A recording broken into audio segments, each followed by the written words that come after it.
C'est bon, ça y est, ça fonctionne. Eh bien, bonjour et bienvenue dans ce nouveau canal. Moi, je m'appelle Alexandre et donc j'ouvre ce canal sur mes voyages en moto en Amérique. Alors, pour me présenter un petit peu, donc moi, je suis actuellement étranger, enfin j'ai un statut de migrant, j'ai pas un statut d'expatrié au Mexique. Donc, je suis résident permanent au Mexique. Et moi, dans la vie, je suis ingénieur agronome. Mais sinon, par ça, j'aime la moto. Donc, je suis passionné de moto, je suis passionné de voyage.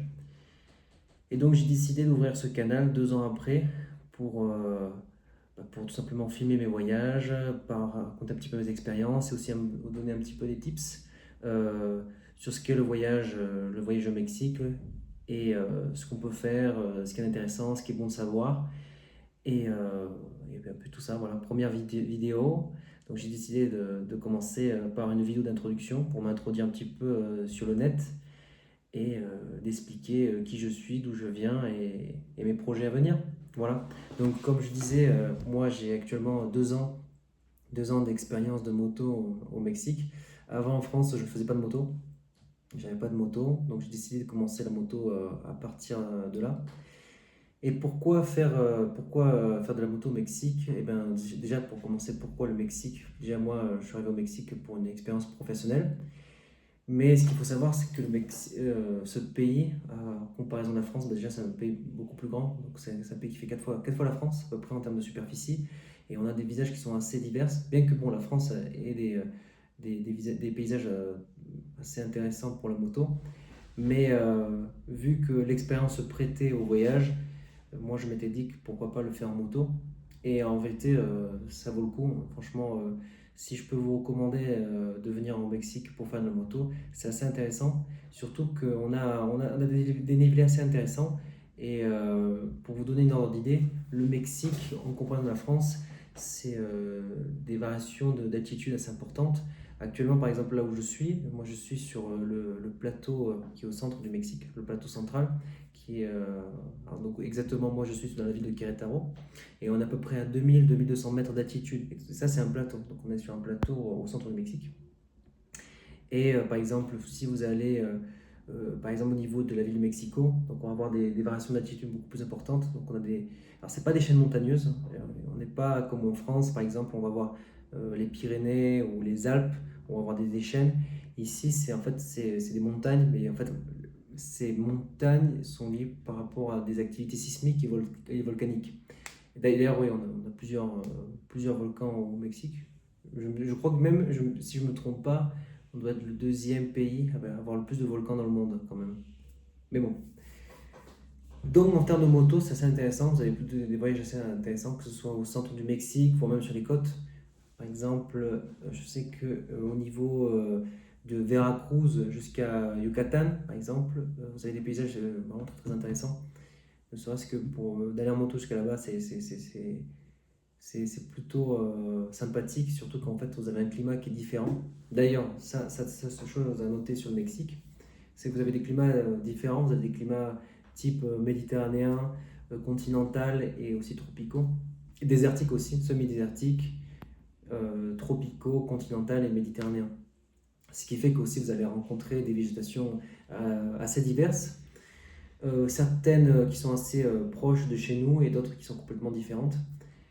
Aussi, par exemple, en termes de climat, ce qui aussi c'est assez propice au voyage en moto, c'est que tout le long de l'année, vous avez une période sèche.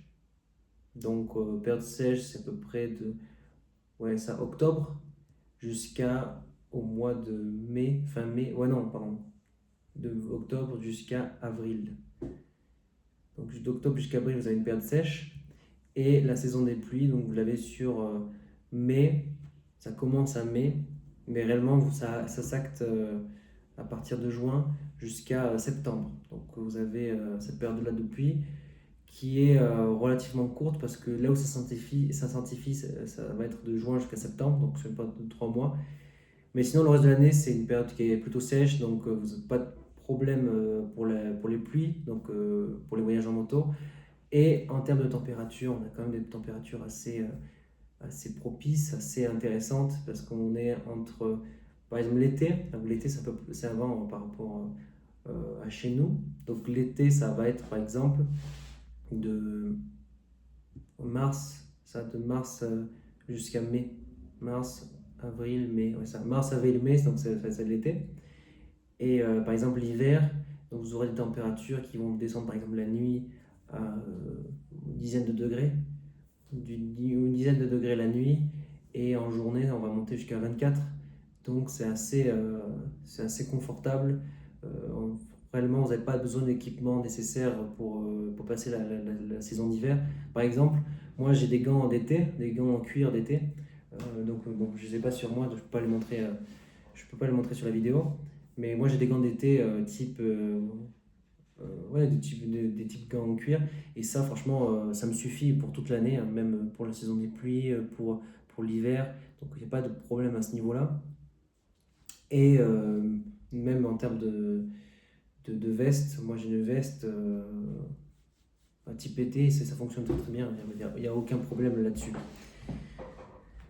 Enfin bref. Et du coup, voilà, donc ce qu'on peut voir aussi au Mexique, ce qu'on peut voir au Mexique en plus de ça, de ces conditions qui sont assez propices pour la moto, vous avez aussi donc des paysages qui sont assez magnifiques. Moi en tout cas, là où j'ai pu voyager, donc moi j'ai voyagé, pour vous donner un ordre d'idée, donc dans la région de Jalisco. Je crois qu'en France on dit Jalisco, mais bon bref. Donc Jalisco avec un J. Donc vous avez par exemple le Guadalajara, donc, qui est la capitale.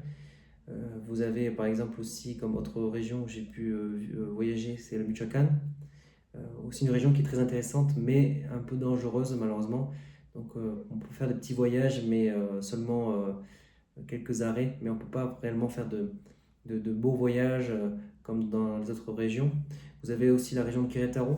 Querétaro, vous avez notamment donc si je dois dire une chaîne montagneuse, une petite chaîne montagneuse qui s'appelle la Sierra Gorda, une zone assez intéressante, et surtout qu'en plus vous êtes à proximité d'une ville, d'une métropole euh, euh, avec quand même une forte présence de Français, une forte présence étrangère, donc une ville assez sécure pour commencer. Ensuite, comme autre région, j'ai pu visiter le Veracruz, donc aussi le Mexico. Mexico, par exemple, pour le côté enfin, dans la région de la ville de Mexico, qui est la capitale du pays, vous avez par exemple Toluca. Toluca, qui est en fait une zone où vous avez en fait plusieurs volcans qui ne sont pas en activité, mais qui sont très intéressants en termes de paysage, et en plus en termes de climat, parce que par exemple dans ces zones-là, vous allez rencontrer par exemple des zones avec des zones froides, des zones avec des fonds froids, de la neige, ce qui est assez surprenant au Mexique, parce que par exemple ici au Mexique, on n'a pas forcément la chance de voir de la neige. Ça, et aussi en dessous de l'est de la ville de Mexico, vous avez le Veracruz. Veracruz, donc, qui est la zone un peu plus au sud, qui est en fait la côte avec l'océan Atlantique, enfin, avec la mer des Caraïbes exactement. Et ça aussi, c'est une zone qui est assez intéressante où les routes en montagne sont vraiment aussi très très belles, puisque aussi vous avez cette variation d'altitude et aussi de climat. Là aussi, par exemple, vous avez divers volcans et montagnes, et ça aussi, ce sont des paysages qui sont assez beaux, assez très intéressants. Enfin, ça c'est pour le Mexique. Et donc, moi, mes petites expériences que j'ai avec la moto au Mexique, la première question qui peut se poser, c'est par exemple la sécurité. Parce qu'effectivement, quand on pense au Mexique, on pense à la sécurité, on pense aux narcos. Alors, la première chose qu'on peut savoir, qu'on peut se dire par exemple, est-ce que je vais avoir des problèmes avec la police, avec la police corrompue, la mordida, ici par exemple. On parle par exemple pour payer pour payer la police qui vous met une amende, on leur paye une mordida. En fait, c'est une espèce de tribu en fait pour éviter qu'ils vous mettent une amende ou qu'ils puissent vous arrêter. Voilà. Donc, chose à savoir assez intéressante. Déjà, première chose, au Mexique, on ne voyage pas de nuit.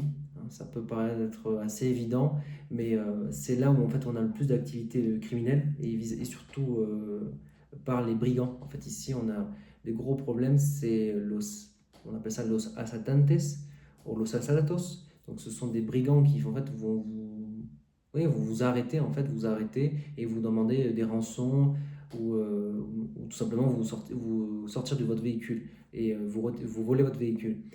En moto, on n'a pas ce genre de problème de vol de véhicule, ma connaissance. Les plus gros vols qu'on a au Mexique, c'est surtout des camionnettes. Par exemple, si vous avez une camionnette, un pick-up ou un SUV, ce sera beaucoup plus propice à ce que vous fassiez voler votre véhicule que si vous voyagez en moto. Et en termes de narcos, pareil, en termes de narcos, en général, on n'en a pas trop de problème avec les narcos parce que tout simplement, ils se concentrent sur l'activité criminelle qui est donc la drogue. Et donc, si vous n'êtes pas dans leur circuit, en général, vous n'avez pas de problème. D'ailleurs, ce qu'on dit en général aux étrangers ici, c'est que en général, les étrangers n'ont pas de problème parce que si tu ne te mets pas dans ce problème-là de drogue, tu ne rencontreras pas ce genre de problème. Donc, ça vous donne un peu une idée. Voilà. Il y a certaines zones évidemment qu'il faut éviter. Et comment les éviter? Par exemple, si vous voyagez en voiture ou en moto au Mexique, il faut privilégier par exemple les autoroutes. C'est des zones qui sont beaucoup plus sécurisées que par exemple si vous devez voyager de village en village, ou comme on dit ici, de pueblo en pueblo. En pueblo, en fait, ici au Mexique, c'est un village. Et alors évidemment, c'est beaucoup plus intéressant de voyager de pueblo en pueblo parce que c'est justement tout l'attrait de l'aventure de découvrir de nouveaux villages, mais dans notre cas, il vaut mieux privilégier l'autoroute. Si vous voulez, par exemple, voyager de pueblo en pueblo, il vaut mieux privilégier les pueblos mágicos. Donc, pueblo, enfin, village magique, en fait, en français. Pueblo mágico, qu'est-ce que c'est? En fait, un pueblo mágico, c'est un village qui a une certification, en gros, une certification d'un terroir. C'est ce qu'on pourrait appeler en France un terroir à valoriser. Et ne se fait comme ils ont cette certification-là, ça permet de prioriser par exemple la sécurité, l'accès à la sécurité, d'avoir aussi de meilleures installations, d'avoir une ville qui soit aussi beaucoup plus propre. Et donc ça, forcément, en termes de voyage, c'est beaucoup plus intéressant de parcourir les pueblos mágicos, enfin les villages magiques, que d'aller dans n'importe quel village que vous allez rencontrer au Mexique. Voilà. D'ailleurs, il y a un site internet que je mettrai peut-être en description du podcast ou de la vidéo. Donc c'est un lien en fait où vous pouvez accéder et qui en fait vous répertorie tous les villages magiques qu'il y a au Mexique. Et d'ailleurs en fait vous pouvez vous abonner à cette page, demander d'avoir un accès à un abonnement et en fait on vous donnera en fait une carte et aussi en fait des étapes, des objectifs à réaliser. Et par exemple, pour ce site, vous allez par exemple faire parcourir un certain nombre de peuples magiques. Vous allez vous envoyer vos photos avec la banderole de la page, et ce qui vous permettra d'avoir par exemple des badges, des médailles et de vos étapes. Voilà, donc ça s'appelle Rutas Mágicas, si je ne me trompe pas. De toute manière, je mettrai ça en description de cette vidéo. Enfin, donc, pour vous revenir au voyage au Mexique, donc comme je vous disais, privilégiez donc des voyages sécurisés, surtout si par exemple vous avez des motos, par exemple moi j'ai une moto, j'ai une Indian Scoot, donc j'ai une faible capacité à faire des kilomètres, moi je n'ai que 200 km d'autonomie, et donc ça, donc il faut anticiper votre voyage à l'avance, notamment pour avoir accès au gasoil surtout. Donc ça c'est pour la sécurité, et en termes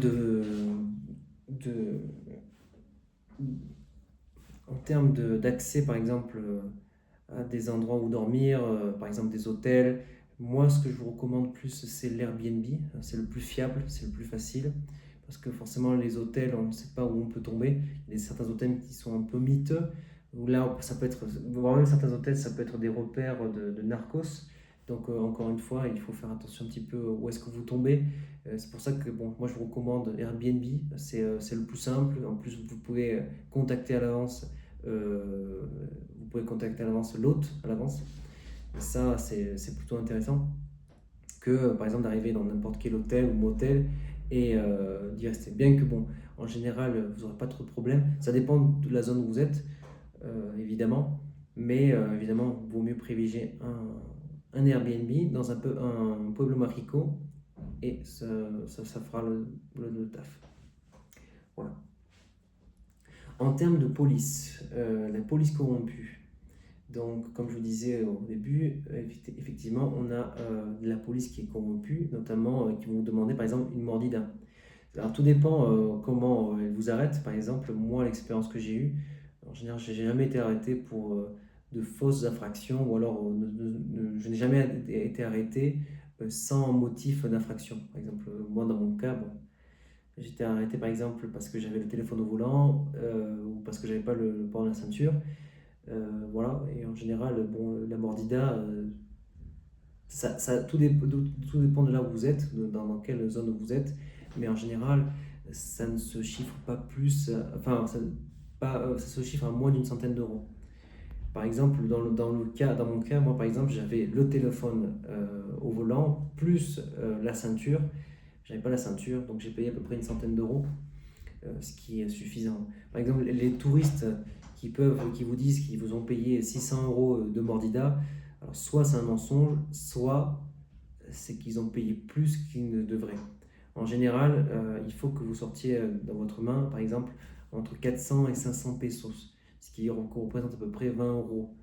Et ça, c'est très suffisant pour payer la mordida. Par exemple, si vous faites arrêter par un policier et qu'il vous dit, par exemple, voilà, qui vous demande, par exemple, ouais, de toute manière, un policier au Mexique ne vous dira jamais textuellement, ouais, dame la mordida. Et en fait, en général, ils vont trouver un arrangement. C'est que, par exemple, ils vont vous dire, bon, je vais vous le dire en espagnol parce que ça me vient plus en espagnol qu'en français. Il va vous dire, par exemple, oye, ya te pasaste de velocidad, por ejemplo, viajaste a 120 a lugar de 110.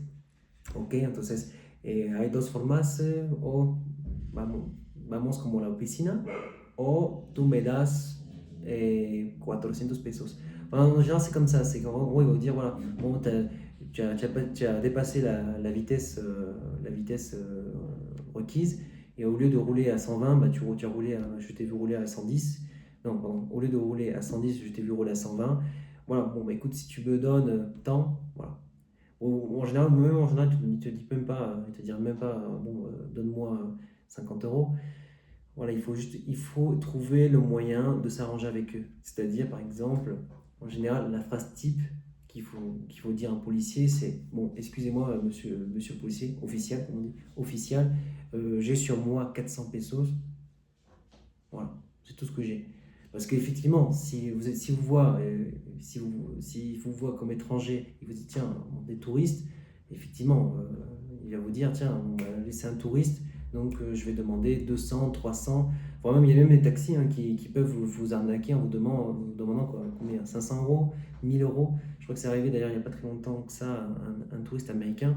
Donc forcément, c'est facile, c'est un attrape-touriste, enfin un attrape-touriste, c'est plutôt un attrape à arnaque.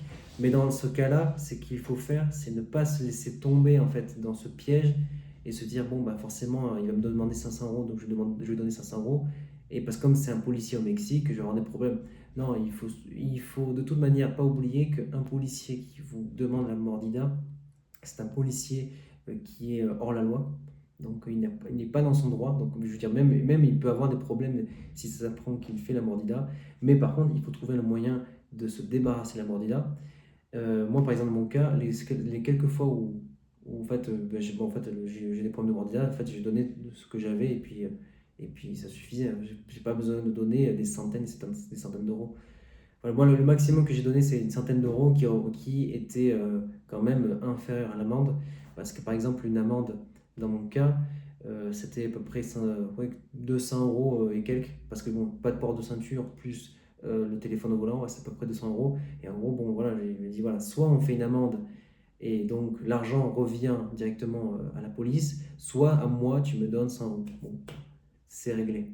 Et en fait, la mordida, en fait, c'est plus ça. C'est une espèce de un accord en fait un peu officieux avec la police que réellement en fait une espèce de taxe en fait sur la corruption. Et il faut plus le voir comme ça qu'autrement. Donc, tout ça pour vous dire, Mordida, il faut que ça excède pas plus de... Enfin, en tout cas, si c'est une Mordida qui n'a pas de raison, il ne faut pas que ça excède 20 euros. Voilà, l'idée c'est qu'on vous lâche un petit peu, ou sinon carrément ne pas payer la Mordida. Mais dans ce cas-là, le processus peut être plus long, et puis surtout, il faut avoir un peu plus d'agilité, et surtout en espagnol. Parce qu'effectivement aussi, ça dépend aussi de votre habilité en espagnol. Enfin, revenons au voyage en moto. En termes de préparation, il faut savoir qu'au Mexique, quand même si on n'a pas des températures excessives, le stéréotype qu'on a vis-à-vis en tant que Français, c'est de penser qu'en fait on a des chaleurs excessives au Mexique. C'est pas le cas, on n'a pas forcément des chaleurs excessives, pas plus qu'en France d'ailleurs. Et je crois même qu'en France on a des chaleurs beaucoup plus importantes, puisque quand même l'été dernier, je crois qu'on a dépassé quand même les 45 degrés. Au Mexique, les 45 degrés, ah oui, pardon, non, si, on dépasse quand même, on peut dépasser, voire même les 50 degrés dans certaines zones. Moi, je pense par exemple à la zone de Monterrey, donc qui est la zone au nord du Mexique. Là, on peut avoir des chaleurs assez importantes l'été, mais sinon, pour le reste du Mexique, ça reste très inférieur à la France, ça reste quand même très agréable. Mais par contre, une chose qui est sûre, c'est c'est le soleil en fait, c'est le rayonnement du soleil, comme on dit ça en français. Oui, la radiation solaire, exactement. On dit la radiation solaire.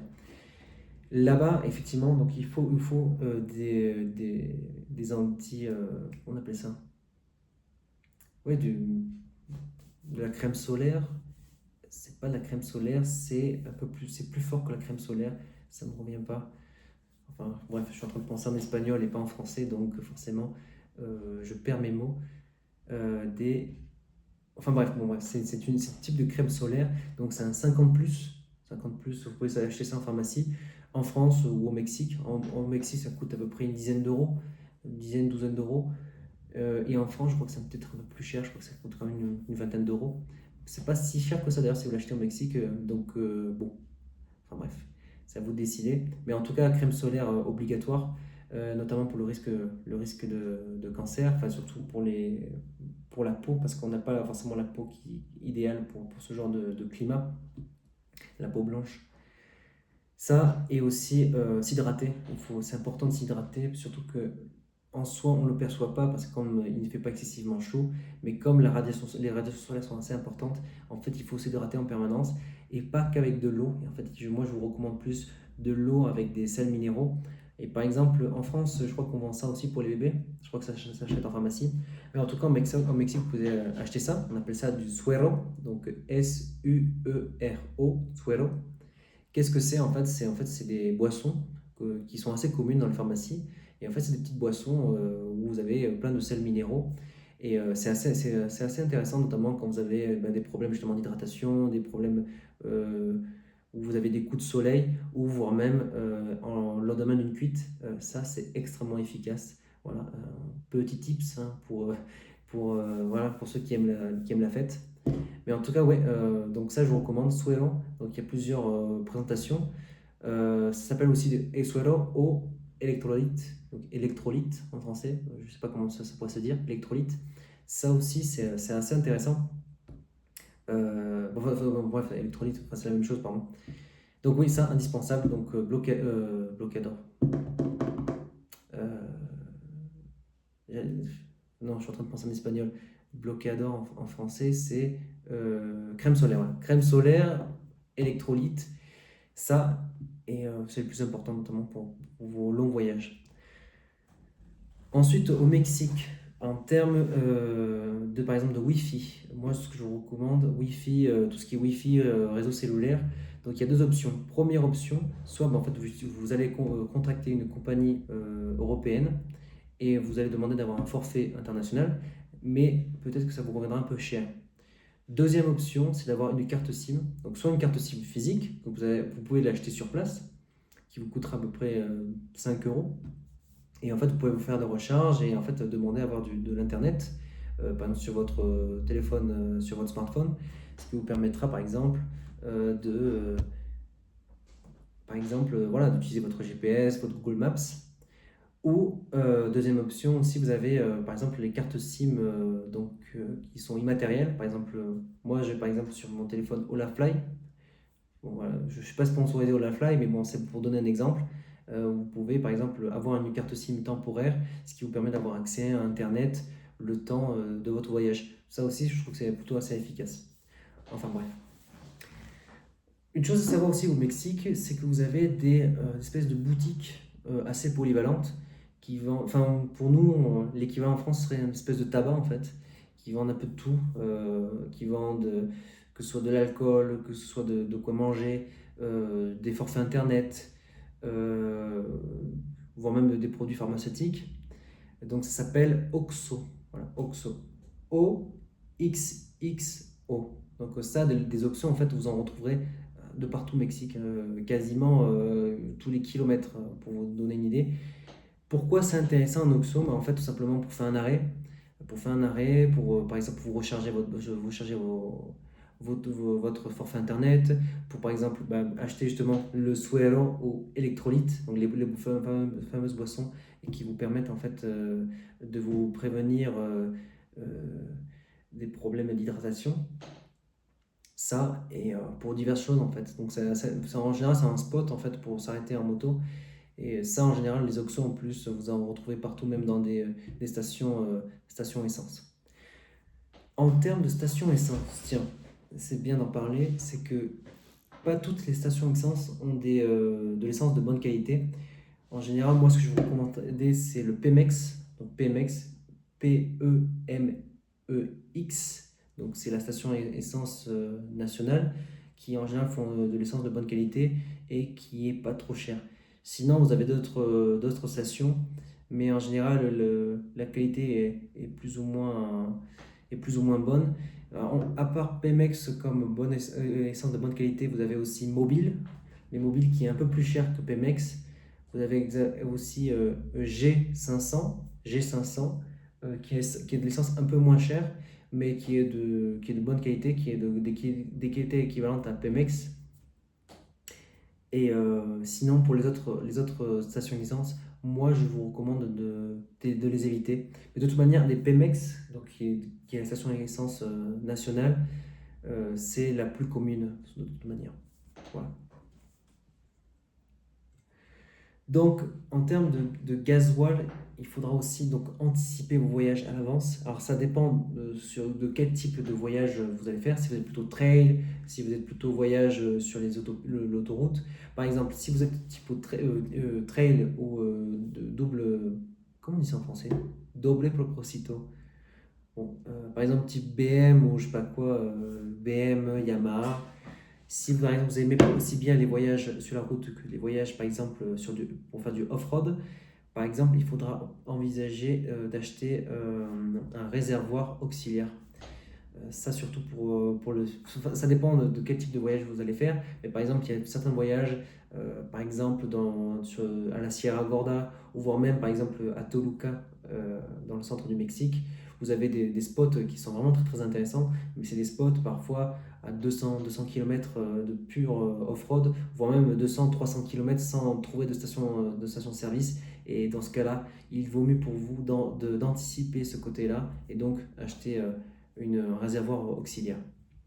Et pour ce qui est des voyages pure route, là vous n'avez pas de problème. Par exemple, si vous voyagez avec un véhicule type par exemple custom, comme moi par exemple, Indian ou Harley Davidson, là vous n'aurez pas trop de problème, mais quand même il faudra quand même anticiper votre voyage à l'avance, c'est-à-dire voir où se trouvent toutes les stations-service et moi par exemple ce que je fais c'est que j'ai une carte, donc ce que je fais c'est que j'ai une carte à l'avance de ce que je vais trouver, enfin de mon voyage, et je vais positionner en fait les stations-service pour pouvoir avoir suffisamment d'anticipation et recharger en fait le gasoil. Je vais vous mettre par exemple aussi, je vais mettre en description un exemple de mes cartes que j'ai fait et pour pouvoir vous donner un exemple et pour que vous puissiez aussi le suivre. En termes de cuisine, alors la cuisine mexicaine, c'est une très bonne cuisine. Alors moi, j'ai pas eu trop de problèmes avec la cuisine, excepté à Querétaro. Voilà. Si vous devez vous faire un arrêt à Querétaro, moi je vous conseille de faire attention où vous allez. Évitez quand même la cuisine. Alors ici au Mexique, on dit la cuisine, c'est de la calle, la cuisine sur la route. Donc en fait, ce sont pour vous donner une image, pour vous ayez une image mentale. Donc en fait, ce sont des espèces de food truck ou d'espèces de stations en fait où on fait des tortillas, où on fait des tacos en fait, même dans la rue. Et ça dépend des endroits. Il y a des endroits où en fait, ça dépend des adresses surtout, à qui vous avez affaire. Par exemple, on peut rencontrer des tortilleros, des endroits où on peut manger des tacos de très bonne qualité. Mais dans la majorité, il faut faire très très gaffe parce que par exemple dans mon cas, moi j'ai eu deux infections alimentaires pour ce genre de problème. Voilà. Et particulièrement à Querétaro. Donc voilà, c'est surtout ça. Mais sinon, dans les pueblos mágicos, vous n'aurez pas trop de problèmes, surtout si vous allez dans un restaurant. En général, moi, j'ai jamais eu trop de problèmes. J'ai mangé plutôt de la bouffe de bonne qualité. Ce qu'il faudra plus faire attention, je passe un petit peu le micro. Ce qu'il faudra que vous fassiez plus attention, évidemment, ce sera les épices, tout simplement, parce que la cuisine mexicaine est naturellement épicée. Enfin, naturellement. On va dire que pour eux, c'est normal de mettre des épices partout. Voilà. Voilà, de mettre des épices, que ce soit dans les entrées, les plats et aussi les desserts. Voilà, il y a des desserts qui sont aussi parfois plus épicés que le plat. Donc ça, forcément, il faut faire attention. Moi, je vous recommande quand même de demander à l'avance, voilà, si ça va être pimenté ou pas.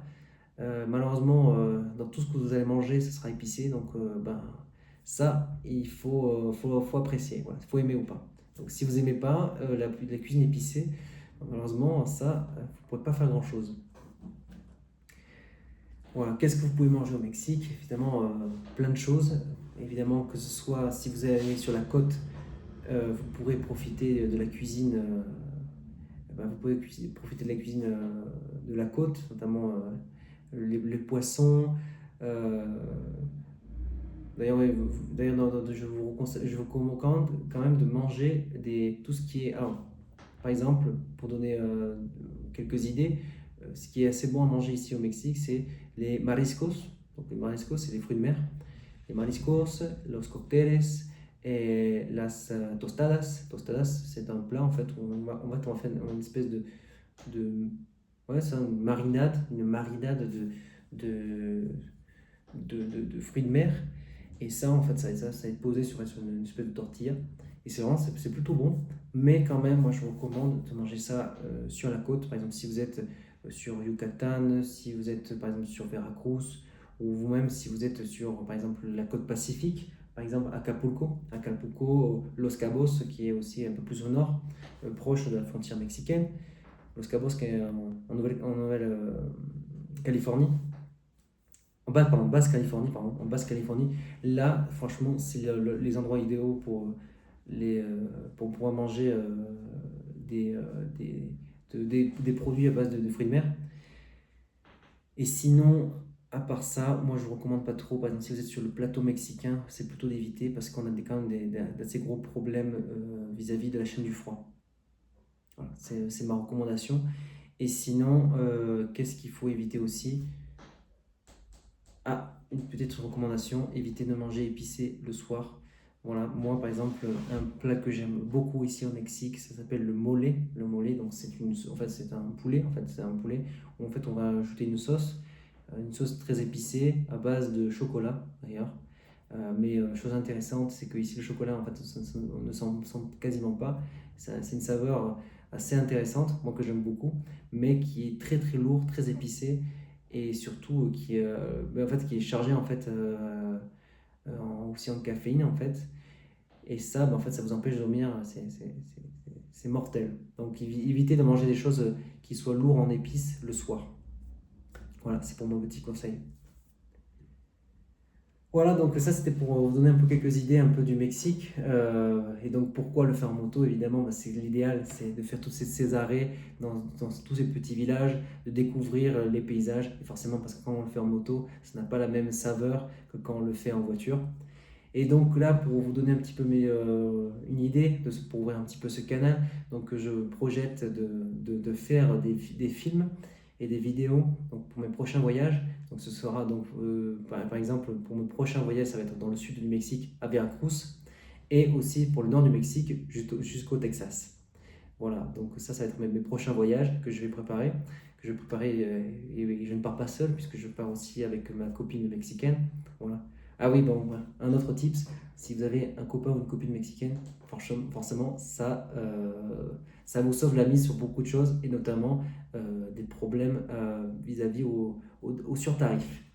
Parce qu'il ne faut pas oublier que aussi les Mexicains sont aussi très malins, ils savent que quand vous êtes étranger, donc forcément, vous avez des petites augmentations qui sortent de nulle part, hein. Par exemple, un repas qui augmente de 10 à 20% parce que par le simple fait que vous avez une tête d'étranger. Donc quand vous avez un Mexicain avec qui voyager, ça vous arrange. Voilà. En tout cas, moi je sais qu'avec ma copine, ça m'arrange plein de situations. Donc voilà, donc mes premiers projets, donc je disais, voilà, donc dans le sud du Mexique. Donc moi je continue mes projets, mes voyages dans le sud du Mexique. Et aussi prochain voyage pour le mois de mars dans le nord du Mexique, donc la zone de Monterrey, jusqu'au Texas et en Louisiane, jusqu'en Louisiane exactement. Voilà. Donc, où est-ce que je vais commencer à diffuser mes vidéos? Donc ça c'est la première vidéo. Et mes prochaines vidéos, je vais les commencer à diffuser donc aussi bien sur YouTube. J'ai aussi un canal sur Instagram donc, qui s'appelle Moto Pidgin. Donc ça c'est qui est le compte en espagnol. Et l'autre compte qui s'appelle Alex le Mexicain. Bon, j'ai pas eu trop d'idées de nom de compte. Mais bon, voilà. Donc ça restera pour le moment Alex le Mexicain et Moto Pidgin pour le compte en espagnol. Et aussi, donc, je compte diffuser l'audio sur Spotify, notamment pour raconter un petit peu mes voyages. Voilà, bah écoutez, bah, je pense que ce sera tout.